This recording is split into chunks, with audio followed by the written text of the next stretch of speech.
I enjoyed the show. I write songs. Our lead singer just quit. Then you'll need someone new. Well, I think everybody on the planet knows the music of Queen, that super rock group that we still play over and over and over again. Well, the new movie, Bohemian Rhapsody, tells the story in almost pretty typical biopic fashion. The telling of the creation, the success, the breakup, and the reunion, that famous reunion they had in 1985 at the Live Aid concert. How it all happened in this new movie here that is also notable for a great performance by Rami Malek. That's right, the Emmy-winning actor of Mr. Robot as Queen's very, very famous and brilliant lead singer, Freddie Mercury. Roger, there's only room in this band for one hysterical queen. Mark these words. No one will play Queen.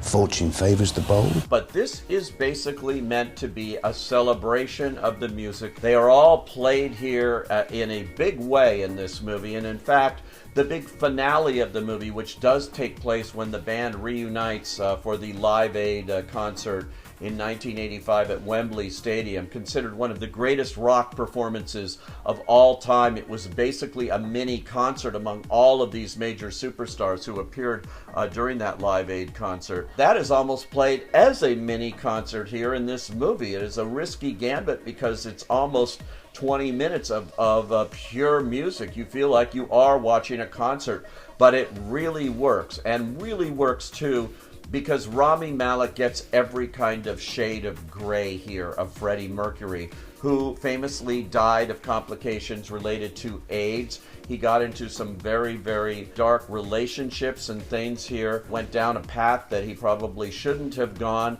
He was openly bisexual. A gay icon, really, is what he was. This movie does play out his early relationship with a woman, Mary Austin, and she's played by Lucy Boynton. She was friends with Freddie right to the end and had a unique relationship.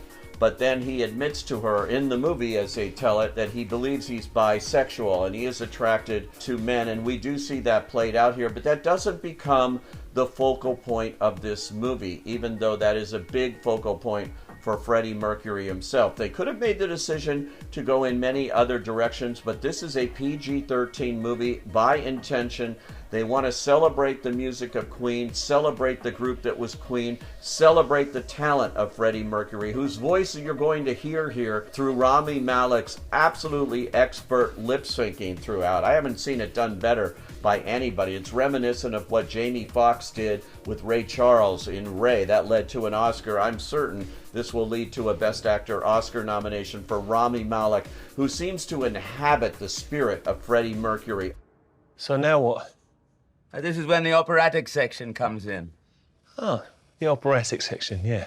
It's got a terrific cast here of supporting players as well as the bandmates. Brian May is played by Willem Lee. Roger Taylor, who's the drummer, is played by Ben Hardy. The bass player is John Deacon. He's played by Joseph Mazzello. Jim Beach was the guy who really ran this group, and he's also a co-producer of this. He holds the keys to the kingdom of Queen, if you want that music, if you want any kind of permission. And so they did have the permission of the band and the cooperation of those closest to it. He's played by Tom Hollander, and it is directed by Bryan Singer. Now, Bryan Singer left the film after shooting about 85% of it for personal reasons, but he has the sole directing credit. The rest of the film was directed by Dexter Fletcher, who takes an executive producer credit on this. It was written by Anthony Mccartin. No matter what the behind-the-scenes problems were in the making of it, forget it, folks. It's all up there on the screen, and this is going to make Queen's music soar up to the top of the charts again, as it should.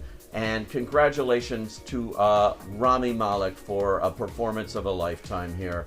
I say, go.